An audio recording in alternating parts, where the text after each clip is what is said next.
Assalamualaikum warahmatullahi wabarakatuh. Alhamdulillah pada kesempatan kali ini kita saat ini berada di kantor Kementerian Agama, urusan agama Kecamatan Kesambian. Nah, kita nanti akan bertemu dengan Bapak Kepala KUA, juga akan bertemu dengan staf-staf dari KUA, juga akan bertemu dengan salah satu penyuluh fungsional Kecamatan Kesambian. Nah, untuk itu yuk kita ikuti perjalanan kita. Yuk kita masuk.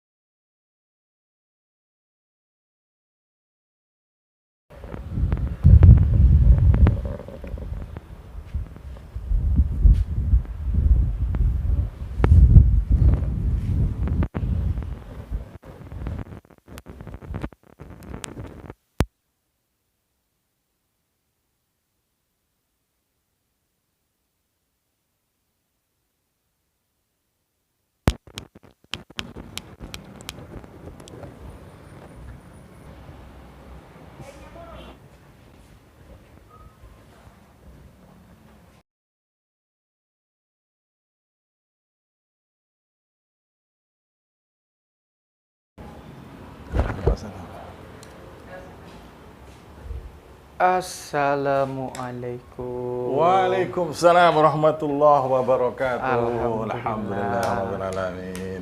Sehat Ustaz. Alhamdulillah rabbil alamin. Kemarin kita bertemu di Markas. markas. Sekarang Iya, kita bertemu di dengan ruangan jenengan ya. Alhamdulillah. Gerbek sahur ya, gerbek sahur. Masya Allah. Gerbek ruangan. Ya, mudah-mudahan barokah sehat ya. Amin, amin. Silahkan duduk. Ustaz, alhamdulillah. Alhamdulillah rabbil alamin. Sehat. Gimana? Alhamdulillah. Luar biasa. Ini dari mana tidak ceritanya kok sampai Dari di tadi sini? kayak dari luar tadi. Iya. Kebetulan lewat di KUA. depan kantor KUA, mampir sekalian. Alhamdulillah. Terima kasih. Nggak cukup di markas aja. Masya Allah. Jadi kita harus punya gerbek ruangan. Iya, Gerbek iya. ruangan. Sehat ya? Alhamdulillah rabbil alamin. Luar biasa sekali. Tidak capek. Ya, lelah menjadi lilah aja. Nak. Biar hidupnya berkah. Alhamdulillah. Kalau hidupnya berkah. Memang di dunia ini untuk lelah, Mas. benar. Lelah. Tapi kan di antara hikmahnya adalah kita nanti insya Allah akan bahagia di surga. Kan? Amin, amin. Nah, itu. Orang yang di dunianya soro, insya Allah hasilnya enak. Insya Allah, insya Allah. Harapannya seperti itu, Ustadz. Iya. Begini. Gimana ngomong-ngomong kita ini? Ya sebenarnya banyak sekali beberapa pertanyaan nanti yang mau saya ajukan dengan Nggih. ini terkait dengan pekerjaan sebagai penyuluh. Iya. Tentunya Penyuluh pemerintah itu kan mengangkat suatu pekerjaan, misal Nggih. penyuluh. Nah, Nggih. ini seperti apa sih Ustadz? Kenapa kok pemerintah mengangkat penyuluh? Penyuluh Ada agama, penyuluh, ya? iya. Penyuluh agama ya. Penyuluh agama. Oke, jadi gini, kita bicara tentang latar belakang dulu, bahwa Indonesia ini adalah negara Pancasila, bukan negara teokrasi, tapi juga bukan negara sekuler, yaitu negara Pancasila, di mana agama itu menjadi spirit di dalam kita berbangsa dan bernegara. Dan itu termaktub juga di dalam Pancasila, bagaimana sila pertama adalah ketuhanan yang Maha Esa. Maka agama itu harus menjadi landasan seseorang di dalam bernegara, di dalam membangun kehidupannya dalam konteks berbangsa dan negara. Maka negara hadir, antara lain adalah memberikan bimbingan dan penyuluhan kepada masyarakat. Bagi orang yang memang mungkin beragamanya masih kurang baik, maka negara atau pemerintah memberikan bimbingan kepada mereka agar lebih mendalami, kemudian mengamalkan agamanya dengan baik. Tentunya begitu, itu yang pertama.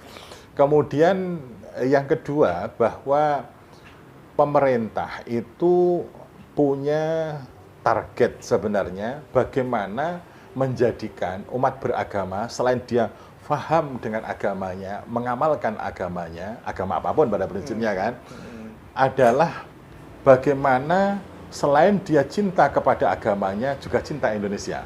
Betul. Yang dikhawatirkan, orang itu begitu paham kemudian dia mempelajari mendalami agamanya, tetapi malah tidak cinta Indonesia. Itu dalam, berbahaya. terlalu dalam. Lah, ini adalah sebenarnya pemahaman yang keliru saja sih sebenarnya. Orang yang fanatik itu, sebenarnya fanatik agama itu seperti saya. Apakah Pak Yusuf itu orang yang fanatik Islam? Iya. Maka dengan fanatik saya bisa komunikasi dengan semua agama apapun, walaupun kita berbeda. Karena menghargai perbedaan itu adalah ajaran agama. Kalau bahasanya Pak Mu'ti Ali dulu, yang dibangun itu apa? Ada toleransi antar umat beragama.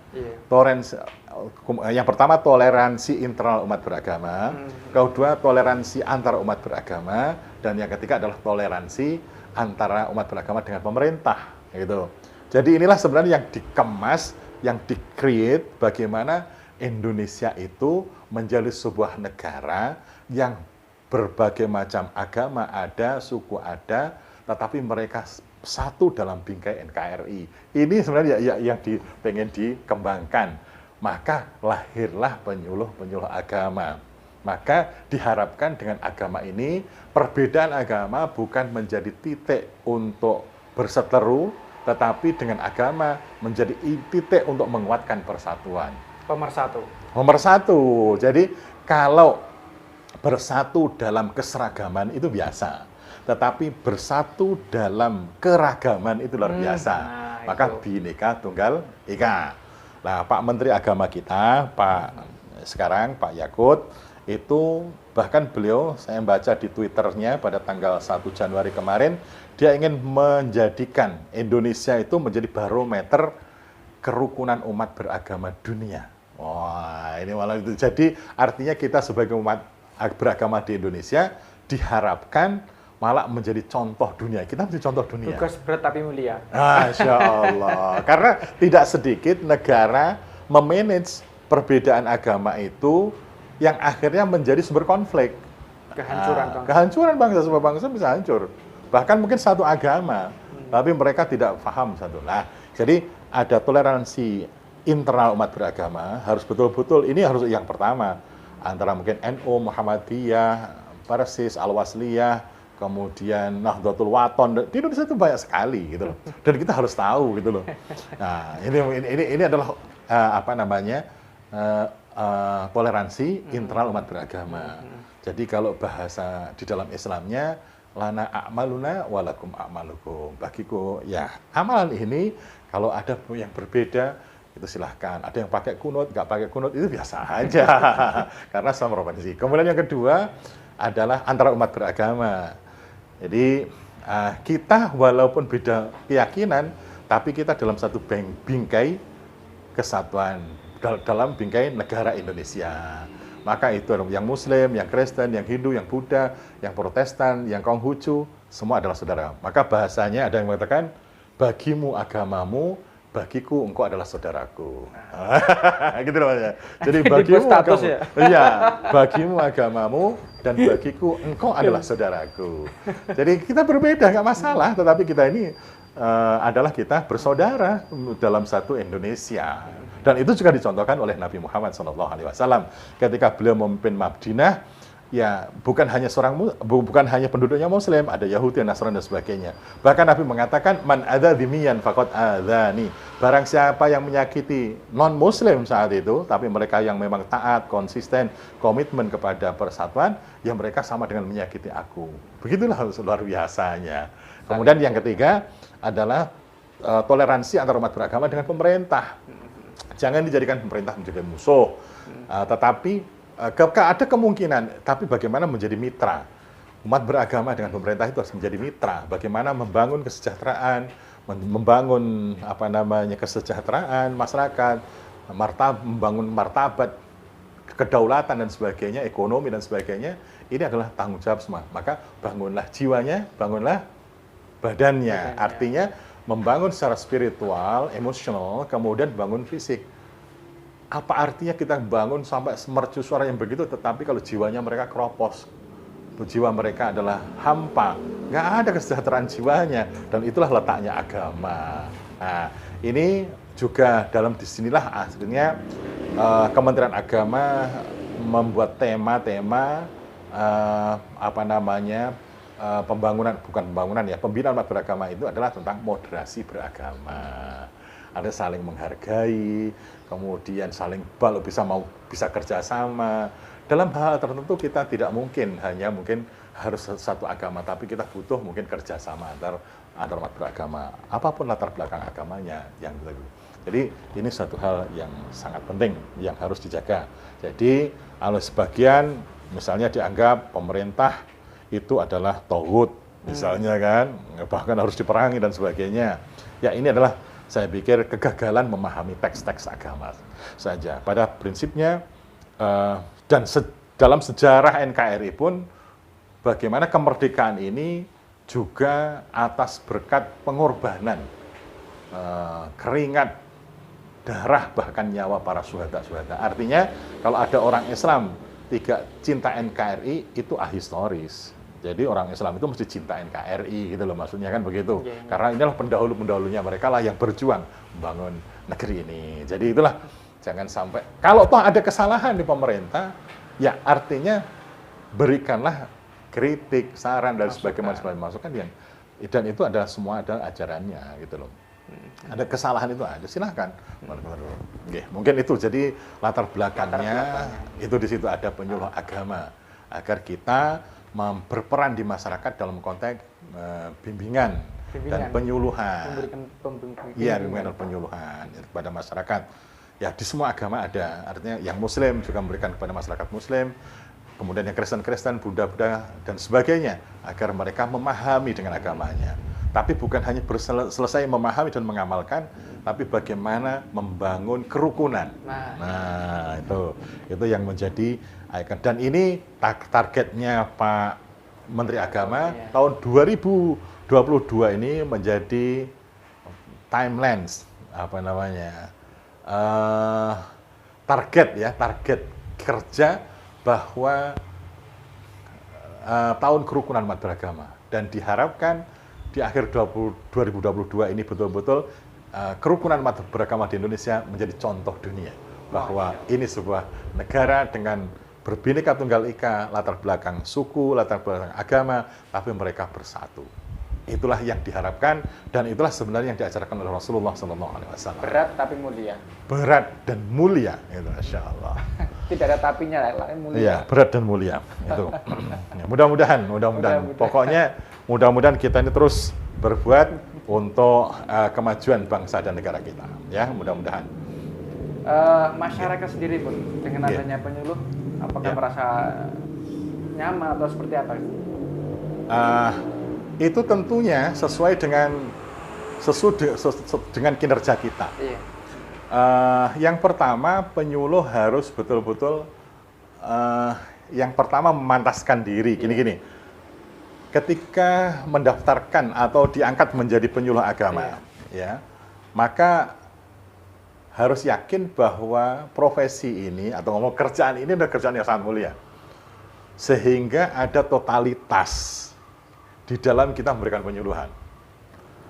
Kalau kita seorang Muslim, misalnya, kata Nabi, innama bu'istu mu'aliman. Aku ini diutus di muka bumi ini untuk menjadi penyuluh, untuk mengajar maksudnya gitu ya, untuk mengajar. Mu'aliman itu mengajarkan pada masyarakat itu. Maka ini adalah profesi kenabian sebenarnya. Ya kan, sebenarnya kan begitu. Maka ya walaupun mungkin gaji kita sedikit, itu karena yang lebih besar nanti adalah yang dijanjikan oleh Allah Subhanahu wa taala. Karena ini profesi itu yang pertama. Jadi banggalah dan pantaskan diri bahwa kita ini memiliki jabatan yang memiliki fungsi yang luar biasa. Bukan jabatan luar biasa, tetapi jabatan dengan fungsi yang luar biasa. Orang kan kalau jabatan itu yang basah gitu ya artinya ya. Kalau ini basah dengan air minumnya maksudnya. Ya. Sejauh ini ada permasalahan dengan masyarakat atau mungkin?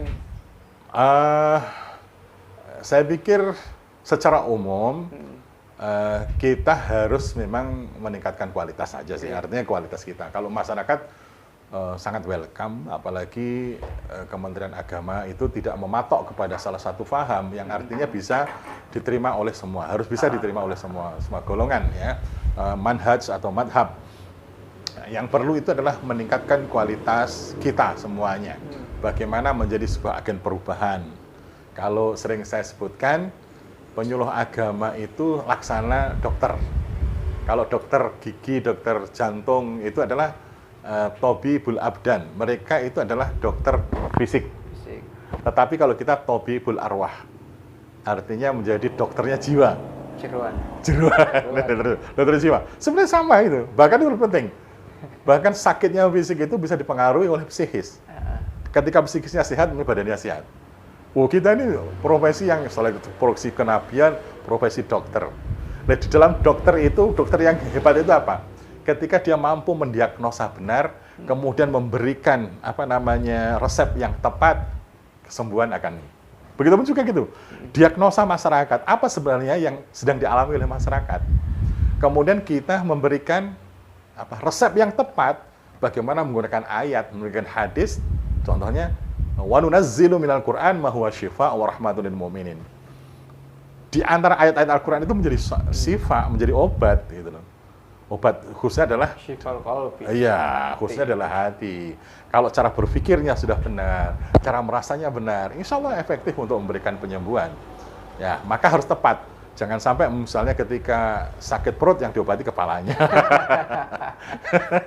Ya, jangan sampai begitu loh. Begitu penyakit di masyarakat. Ada penyakitnya misalnya banyak yang sombong, kemudian berlomba-lomba di situ.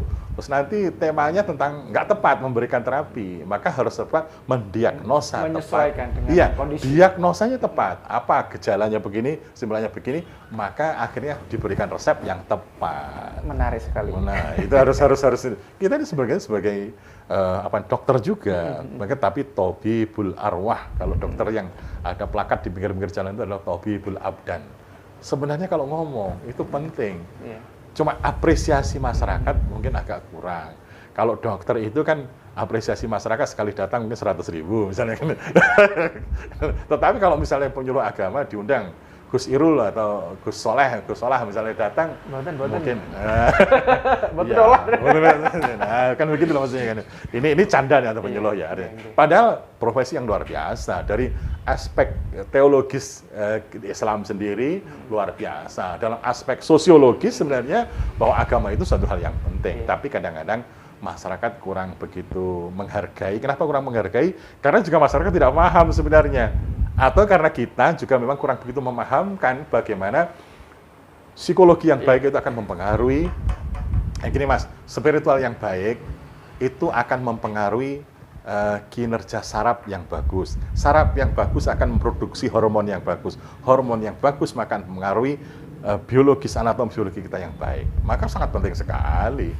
Itu loh. Mulanya itulah pentingnya kita menyadarkan kepada masyarakat untuk paham agama, memahami agama gitu dengan baik gitu. Gini Ustaz. Okay.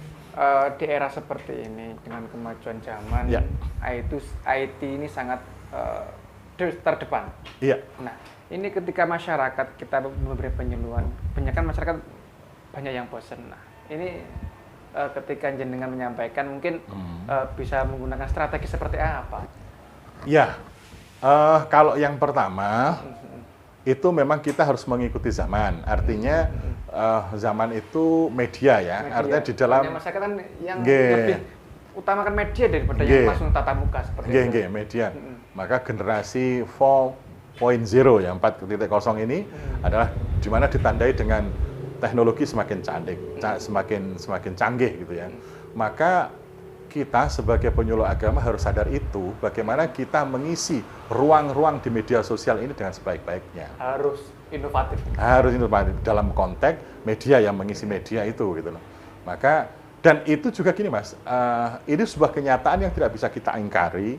Kemudian yang kedua, teknologi itu diciptakan untuk kemaslahatan sebenarnya. Apa maslahatnya contohnya? Yang pertama dokumentasi. Ya kan?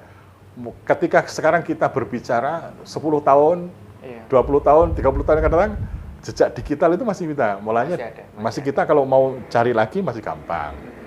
Yang kedua, ketika kita melek teknologi dan artinya menyadari ini, sekarang kita ucapkan, kemudian ternyata pengikut kita 10 hari lagi, 20 hari lagi, atau setiap hari dia menambah untuk membaca atau mengulangi lagi, maka kita akan mendapatkan pahala yang sama. Kalau sekarang di dalam audien dalam satu ruangan, kemudian 100 orang mendengarkan kita, selesai pulang ya sudah, ya kan? Tetapi kalau juga didokumenterkan, misalnya sebagaimana channel antum semuanya, yaitu Minda Islami ini, ya ini luar biasa. Gitu. Jadi misalnya sekarang 100 orang, kemudian besok lagi nambah lagi, 100 orang lagi nambah lagi, sampai kita sudah selesai ngomong nih, tetapi diwakili oleh channel YouTube kita. Begini.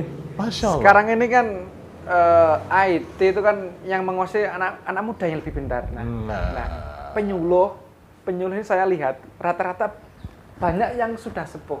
Masya Allah. Seperti apa ini kita menanggulangi seperti ini? Idealnya begini, idealnya setiap orang memahami konten materi agama, tapi juga memahami tentang metodologi dakwah, artinya melalui media sosial ini ya.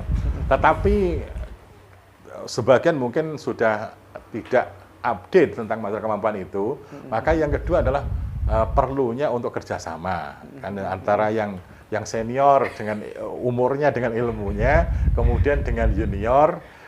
Dia memahami teknologi, maka ini semua harus bersinergi. Juga saya berharap kepada teman-teman di penyuluh yang kita harus mampu mengembangkan dan mengisi ruang-ruang komunikasi masyarakat ini dengan sebaik-baiknya, begitu. Dan itulah tadi saya sudah sampaikan, mendokumentasikan. Yang kedua adalah efektivitas di dalam berdakwah.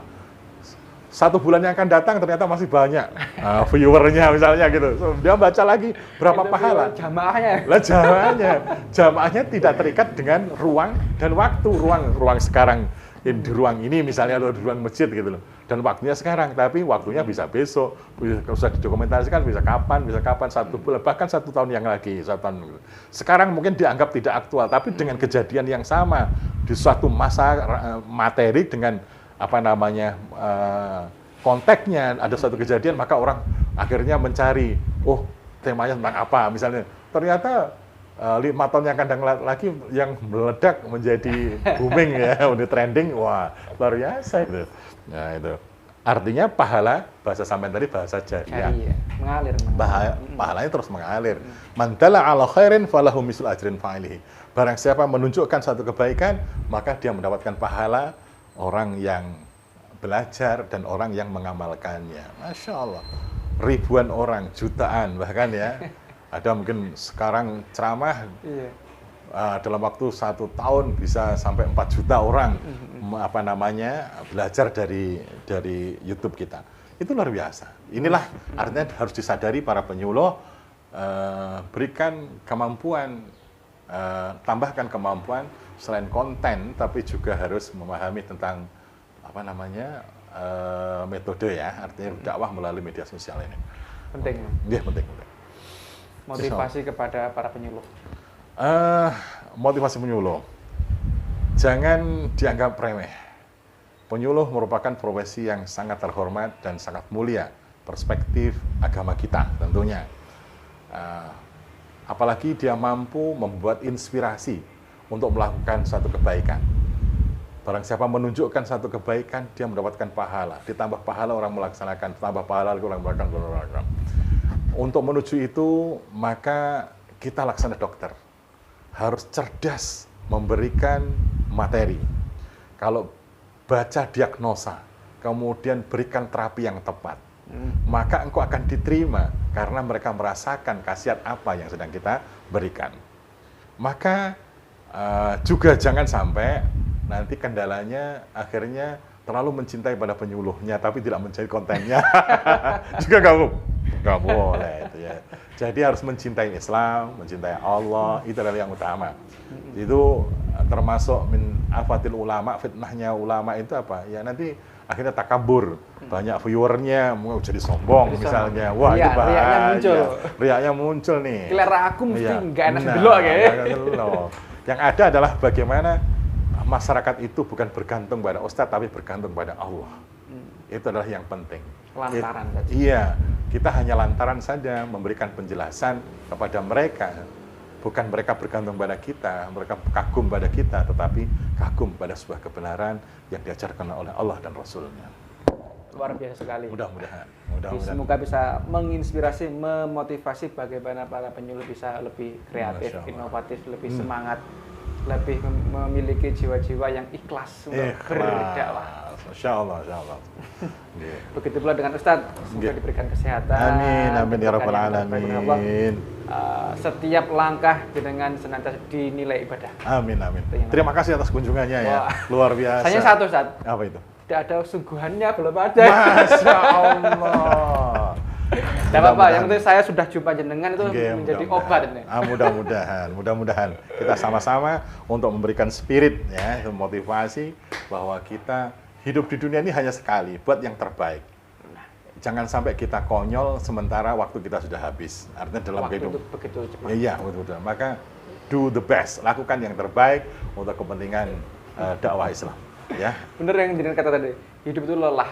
Harus kita berubah menjadi lillah. Biar hidup kita berkah, pikiran terarah. Masya Allah. Terima kasih Ustadz. Kita bertemu kembali di markas kita nanti. Terima kasih sahabat muslim. Wallahu muwaffiq. Wassalamualaikum warahmatullahi wabarakatuh. Waalaikumsalam warahmatullahi wabarakatuh.